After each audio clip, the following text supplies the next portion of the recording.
Welcome to another episode of the Well Life Podcast, where we connect with experts in what we have defined as the 8 dimensions of wellness. Yeah, so today we got Dan, who is the owner of Eat Better Meals, started it all himself, right? Has a kitchen in Farmingdale, New York, here on Long Island, and he's also our meal prep affiliate here at 8 Well, right? So it's providing really awesome, fresh food, home-delivered food, never frozen, right? Straight to you. So pretty awesome. Thanks. So just to start, tell us something about the company to start, like what do you guys do? How'd you get here? Yeah, how'd you get First here? of all, Sure. so appreciate you being here, right? Stepping out of the kitchen a little bit. Yeah, it's all good, and guys. spending some time with us. That's awesome. Thank you. So my my whole thing is, it was growing up, like I was always about food. Right? Like I was a food kid. I was really overweight growing up, and and then at some point about 9 years ago, I decided to like make some changes.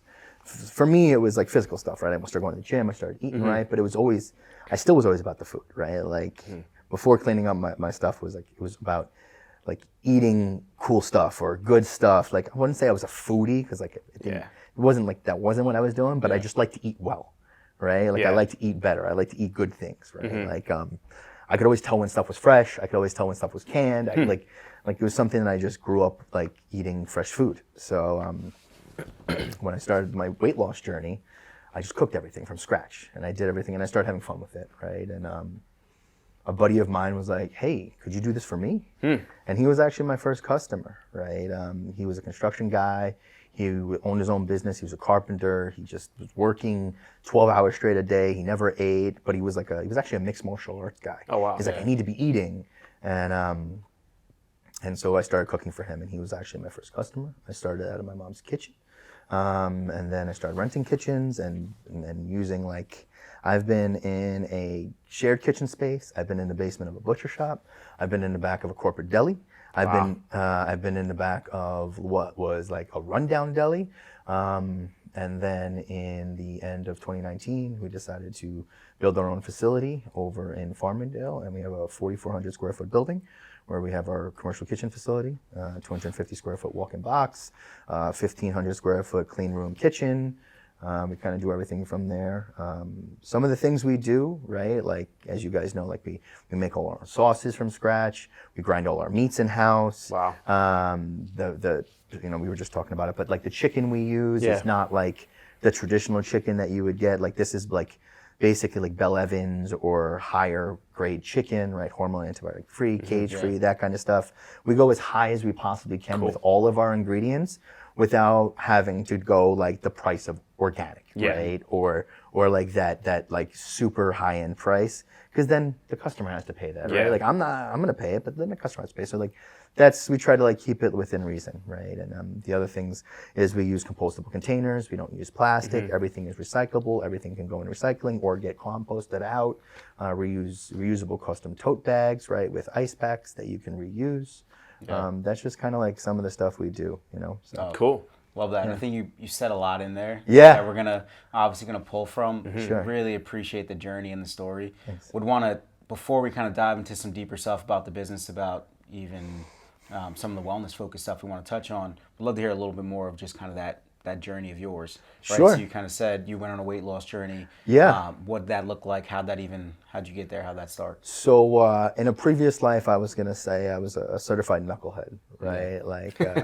Like before I started doing Eat Better Meals, I did other forms of business, right? That were not really, That we're not going to talk about on this podcast today. But on the other one, You were an entrepreneur. I was an entrepreneur. There you go. Many facets. I was an entrepreneur of many facets, but I just ended up in a lifestyle I didn't want to live anymore, right? And the journey into that lifestyle was not full of like, compassion, love, and understanding. It was misery and pain and stuff like that. And I ended up on my mother's couch in 2014, in September of 2014, 250 pounds, 42% body fat, like just complete misery. How old? I was 28 years old. Gotcha.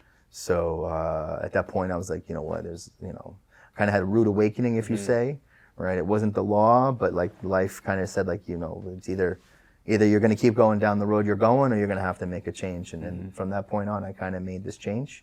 It wasn't like overnight I became like a fitness inspiration, right? It was it took time, right? Like first thing I did was I joined the gym. I started going to the gym regularly. I started using like like bodybuilding.com back in like 2014. As everyone did. Right, Yeah, like yeah, body yeah. space Literally, and- that's yeah, for sure. right? That's probably the same year almost when I was in college and I was getting into the fitness thing. Same thing, bodybuilding.com, ordering supplements, doing things. Yeah.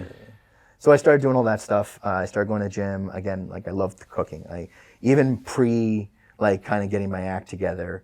I was still cooking. Like I was cooking for the girlfriends at the time. I was cooking for the parents. I would love having barbecues with friends where like kegs of beer and like bratwurst and burgers and stuff like that. Right. Like I enjoyed the cooking aspect, going out and grabbing nice stuff and cooking it well. Right. And so I started doing that for myself, right? Coming up with some interesting recipes, basic stuff, right? Like just doing like baked sweet potatoes really, really well without actually adding anything and just using sweet potatoes and making them like almost syrupy where they tasted like sugar. And people didn't understand. Like I'm like, yeah, it's just there's nothing in it. It's just sweet potato. I'm like, what? Like, yeah, no, it's just sweet potato, man. That's it, right? And good for you food tastes good and exactly. seeing It's love. appeal. Adding the love to it. Did you see some of that? Right, that weight loss start to happen just from you taking over, cooking your own food, cooking healthier stuff, right? Obviously joining the gym, but just watching that transition, right? Taking over your own kind of food journey. Absolutely, right? So there was this like a body shock, right? The body shock was going to the gym for the first time ever, or since I played ball like in high school, right? Like I played 3 varsity sports my senior year, right? Like I played hockey, football, and rugby my senior year of high school, right? I played a lot of sports growing up, right? A lot of injuries now, but played a lot of contact sports. Yeah, a lot of contact sports, bro. A lot of contact, exactly.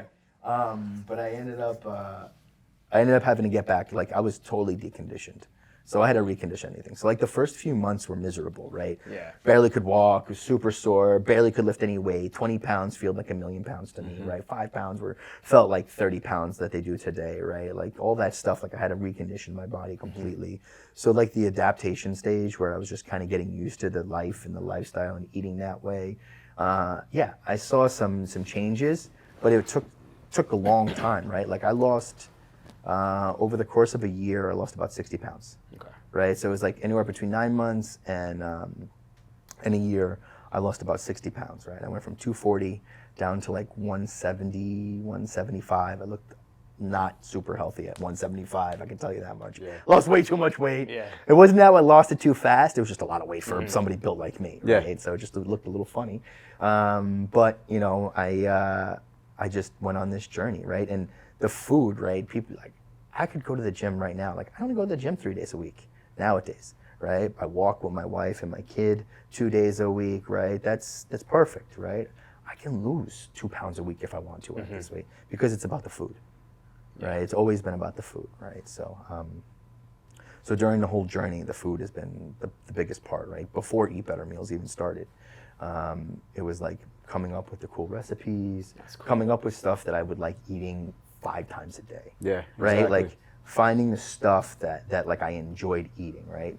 Wasn't always grilled chicken, sweet potatoes. I actually, in fact, hate sweet potatoes. Yeah. Right? I can't stand them. But like I suffered through them in the beginning. Now I actually don't eat them at all because I find other things. Right. Like like I eat yellow potatoes just as much as sweet potatoes now. Right. Like the glycemic spike is a little different with the It's yellow. not even that dramatic. It's not exactly. It's not that dramatic, and I enjoy them more. Right. So You're also talking about a whole food. Exactly. source, The if more you're gonna important say thing that, is that what food it actually is. Yeah, exactly. Right. As opposed to you're not saying, oh, I eat a French fry as much as I eat a sweet potato, right? Because that would be a different conversation. But the fact that if you were making those French fries yourself and you put them in the oven with your own oil, it's maybe different. in the same conversation. Totally different. It's totally different. Like we do a seasoned sweet potato fry, right? It's like dill and thyme and a couple of other seasons, salt and pepper, but it's just a sweet potato. Like we literally chop it ourselves by hand. They're like rough cut sweet potatoes, right? And they taste great. Like they're really good. Not my cup of tea, but everyone else loves them. I keep trying them. I want to like it. I want to like them, but it's just, Sometimes it's about the consumer. Exactly. It's not about you. 100%. Exactly. I was going to say that's huge because that's the biggest struggle that anyone goes through with finding some type of consistency, something you could stick to for long. you don't like sweet potato, just don't eat sweet potato. Yeah, Find other correct. options to do it. There's other healthier whole food options. There's other ways to cook it, make it taste good. Yep. So you took the bull by the horns making that happen. And that was going to kind of push me to my next direction with this was you saw that for yourself, people asking you to cook now, or you had a buddy of yours ask you to cook like you mentioned before we hopped on the podcast. But what was that journey of you saying like, there's something here. I enjoy cooking. People are liking my food. It's really healthy, good quality. I'm losing weight. I'm getting fit. Maybe there's something to this. Was it more of like the fitness sense of I can influence people and helping create like a really high quality meal company? Or was it more so, I mean, I'm sure it's a combination of business, right? Wanting to make money, wanting to build out a cool food company, have high quality food and help people reach their goals. But was there any like huge kind of like big moment for you or something like, screw it, I'm going to do this, So it was like that first customer, right? And then it kind of just snowballed into other people. And then I started asking questions to some people. At the time, actually, I was a trainer. I was a trainer at Equinox. Oh, yeah. Yeah. So I was actually at a point in, when I was training, and it was either I'm going to go training full time or I'm going to go do the business. And I was in Great Neck, at the Great Neck Equinox, right? And of course, every guy in there has their own business, and they all made fortunes doing their thing, right? And one guy was like, yo, man, like, either you're going to do this or you're going to do that. You can't do both. You either got to burn the ships, and I learned that whole phrase, like the Gold Cortez thing of like, you burn the ships, there's no way out, you got to go in. Or you go all in over here. And so like, I decided to go all in for myself, right? And part of this whole theme of like kind of changing my life was like doing it for myself, doing it for me, doing the right thing, right? All that stuff. I don't know if I could work for somebody else, right? Like even at Equinox, I was like gritting and grinding, and like you know what I mean? Totally. Huffing and hawing, hemming and hawing, right, as they say, right? Like, so I started doing this, and the rest of it has been like a learning journey over time. Okay. Right? Like I didn't have anybody showing me what to do. Like I literally paid for my mistakes, and I also did it slowly.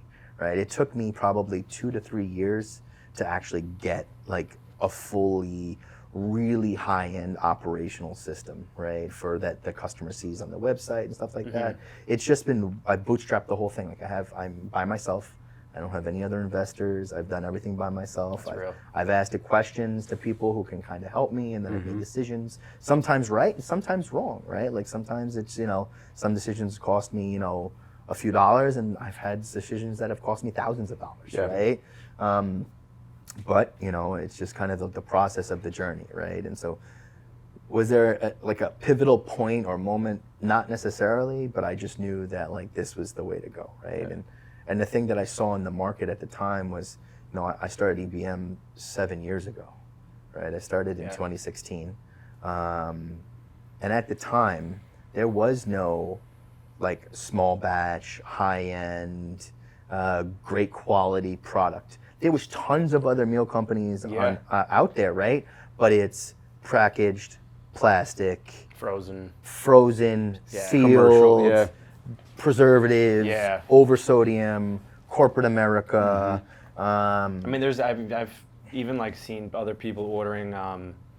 Forget that I'm not going to name any companies. There you go. But they're, in different states. Packaged, shipped, but it's like they're ordering 20 meals in a pop, and they sit there, or they have to be frozen, right? There's just no choice for cost, for shipping, for everything. It's like. Correct. Totally get it. Yeah. So a lot of that food is what's called like institutionalized, right? Or like it's done in such a way that it's like very mechanical. There's no love. There's the only thing that like kind of seasons it is seasoning and salt. There's like not necessarily preservatives in the food, but it's not like super high quality fresh. This was cooked like 24 hours ago. It's in your fridge and now you can eat it. Type of feel, which is what we really try to give. So I think you got a really good message behind kind of just what any person looking to get into business, looking to be an entrepreneur should learn from, right? In the sense of things don't happen quick. You're going to make mistakes. You're going to learn from those mistakes, and you kind of have to continue to just build forward, right, and continue to move forward. Because I think right now we live in an era of just instant gratification, Instagram, all these different things. You can kind of get this fill immediately, and it looks like everyone else is succeeding instantly, right? So when you see a guy on there that's driving a Ferrari, like, how can I not have a Ferrari? Yeah. You have no idea how that guy got that Ferrari. No. He could be renting it, or he may have worked 7 years to get into the position that Sure. he's in. So just knowing you got to put some grit, some grind behind Yeah. it, and then business will kind of come to you. Yeah, after the that. reality of the basis. Years Yeah. and years of work and the hour to hour to hour of every day.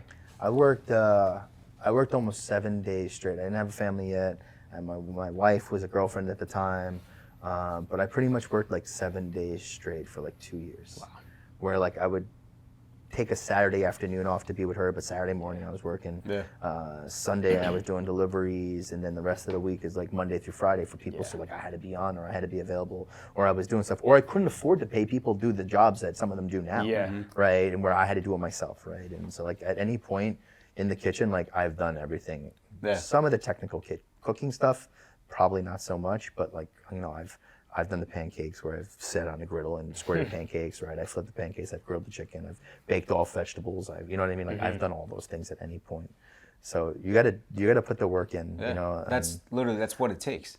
It's either work or money. Yeah. Right? Either you're gonna buy it and you're gonna skip the first 4 levels, Yep. which are like the first 4 years, and you're gonna buy it, or you're gonna have to work for it. Yeah. I don't know too many people that have not had to do one or the other. Yeah, Right? Like exactly. you got to do one or the other. Yeah. Or your business is gonna fall apart. Yes. So it's like you can have an unsuccessful business, but yeah, you're either gonna buy the system, Yep. or you're gonna have to Yeah. build the system yourself, and you're gonna have to do everything. Correct. You're gonna have Like, to grind. Well, that's like a franchise. Yeah. Right? Look at franchises. You have to put up a ton of money, but you get a turnkey business. Exactly. Right. So that's Yeah. the part of it. You still have to go for classes, like a Yeah. month of training in classes And you for still, whatever. like you said, not working for someone. You're Yeah. working for someone. Yes, right? it's There's this true. corporate system that's telling you what to put on the walls, how to do it, That's right? true. And then you have to pay, kind Yep. of either monthly, quarterly, whatever you got to do. Yeah, and they don't have the sweat equity of the real, No. the grit behind it and the why for Yeah. you, which is kind of the next direction of something to highlight was wellness in total to us, right? This is going to segue into what is wellness to you and what does that mean? Sure. Kind of your definition of it, but you change your lifestyle, flip everything around, losing weight, getting into fitness, cooking your food, but now you're in a whole different subset of mentality, starting a business, working Yeah. 7 days a week, hours on hours on hours, trying to sleep, trying to get work done, trying to burn at every single end possible with a girlfriend, right? Sure. Keep her happy. What's wellness to you?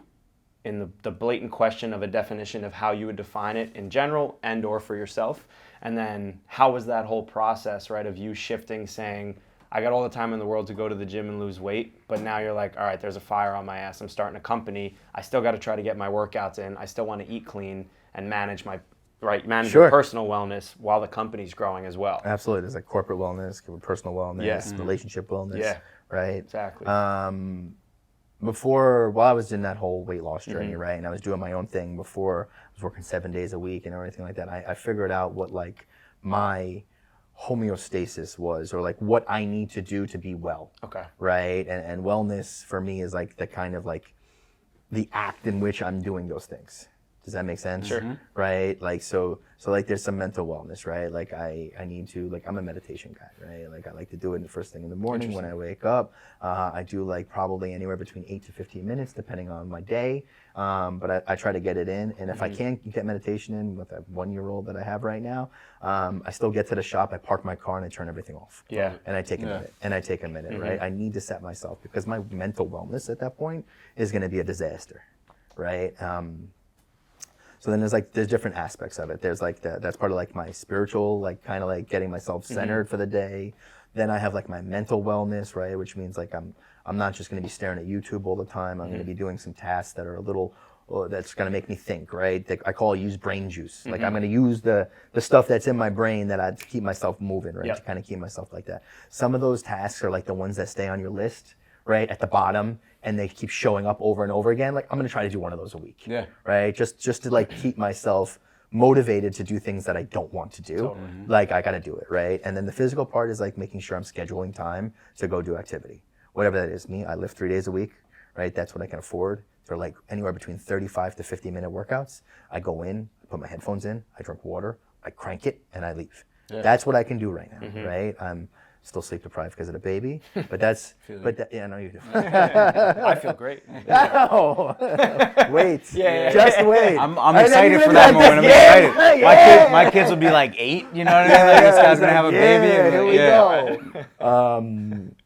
But so then that's like the physical part of it, and I like to walk to kind of do some active stuff. I don't really enjoy doing activities, to be honest, Gotcha. right? Like for me, after a long day, right? Like the last thing I want to do is like go out walking with my wife and kid, right? But I know I have to, right? It's not just good for me, but it's also good for the wellness of my relationship with both of them. Right, where I'm going to be present, and I'm not just going to be one of those dads who comes home and is exhausted. Oh, my dad, you know, and then you have the kid telling the therapist in high school, my dad just worked all the time. right. Yeah, My dad just worked all He the was too time. busy. He was too busy. He would come home and be exhausted. It's crazy. Do anything. Like, I don't want to be that You start dad. to realize like those little 15, 20, 30-minute clips of just time in your relationship can go miles for years and years. So Right? that's kind of like what I try to do. No, I mean, I think of that. If I don't know, did you have another part of that? No, I think that was pretty much it. Yeah, because that's I mean, I know it almost probably as you were saying it sounded like it could have been something different than our perspective on wellness. Yeah. Yeah, it could be broader. We could talk about more things, but I think that perfectly falls in line to the message that we try to tell everyone, right? So there's this check-in period, like you talk about getting back to your homeostasis and what balance is for you, and when you're when you're kind of you're above that, and you know when you're below that, so you check in with yourself, and you have an active plan that helps you improve on it. So I know when things are low, I'm gonna sit in the car. If I couldn't get it in my meditation at home, I'm gonna do it in the car. I know I got three workouts that I need to get to. That's gonna get me to this homeostasis level. I think that's the exact plan that we tell people. No matter how you break it down, however you get to whatever your homeostasis, or what we would probably say is just optimal well-being, whatever your optimal well-being state is. Sure. Do those things. Exactly. Right? It could be different than what TJ does, different what Sal does, and different what anyone does, right? But it's you, the fact that you check in with yourself. Sure. And then you build on that, right? Do I need to do this? Do I need to do that? That's in a good place. There's also some bare minimums, right? Like the working out is a bare minimum. The sitting in front of the shop before I go in for a minute and just like stopping for a moment and taking a moment for myself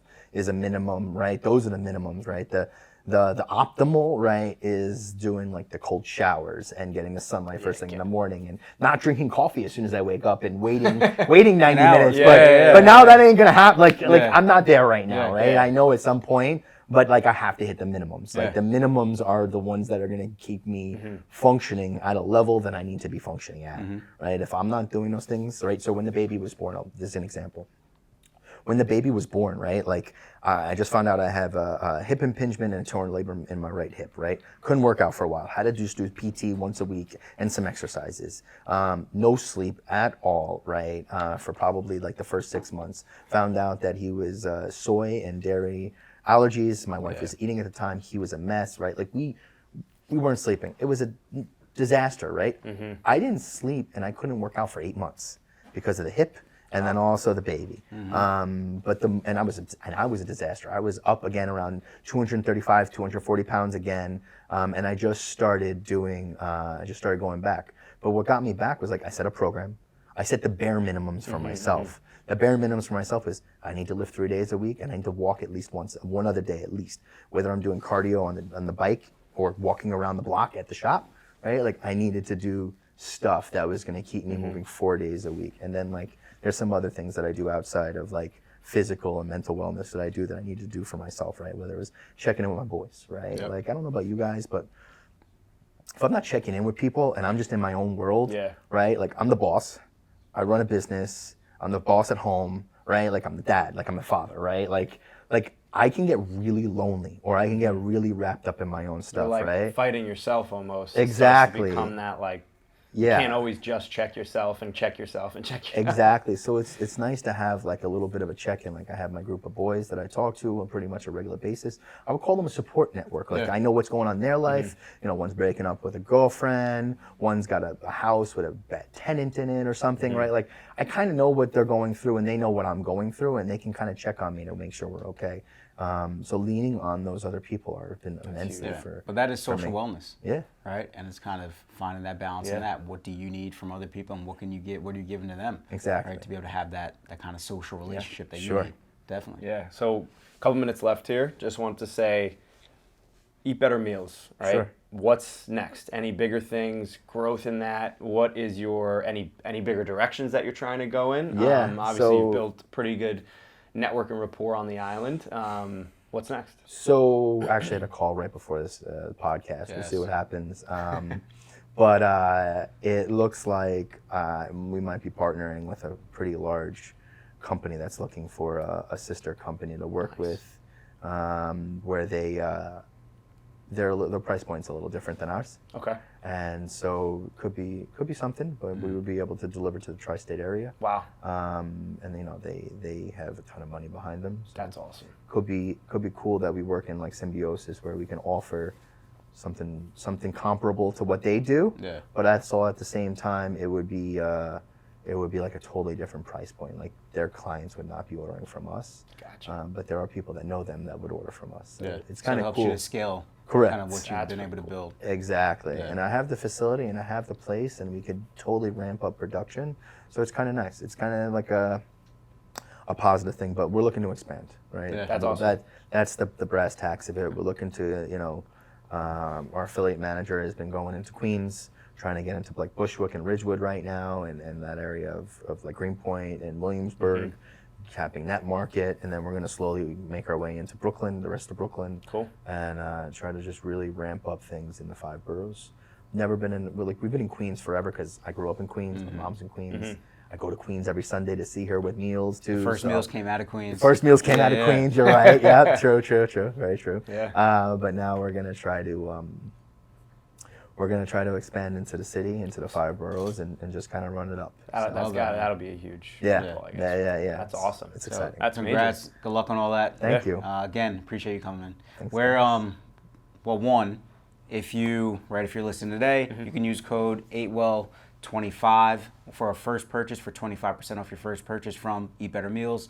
8well10, 8well10 for ongoing 10% off All Eat the Better time. Meals.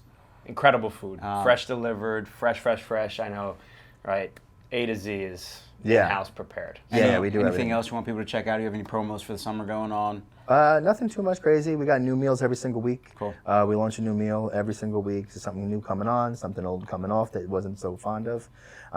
Just check it out, right? There's something for everybody. And then social, right? Social media. At Eat Better Meals, everything at Eat Better Meals. So EatBetterMeals.com? eatbettermeals.com. Perfect. Go check at it out. Eat Better Meals Instagram, Yeah. at Eat Better Meals Facebook. Cool. All of it Eat Better Meals. Let's eat better meals. There you go. Exactly. Awesome. Thanks, All right. guys. Thanks, Dan. Cool. Thanks for tuning in on the Well Life podcast, right? We will see you guys next time. Be sure to check out all of our podcasts anywhere that you listen, Spotify, Anchor, YouTube, right? And leave any comments you guys want, anything you want to see, any guests you might want to see us have on. And yeah. Thanks for joining, guys. See you in the next episode. Appreciate it, brother. Cool. Yeah. Awesome. That was solid. Easy. Thank you. Yeah. That was chill.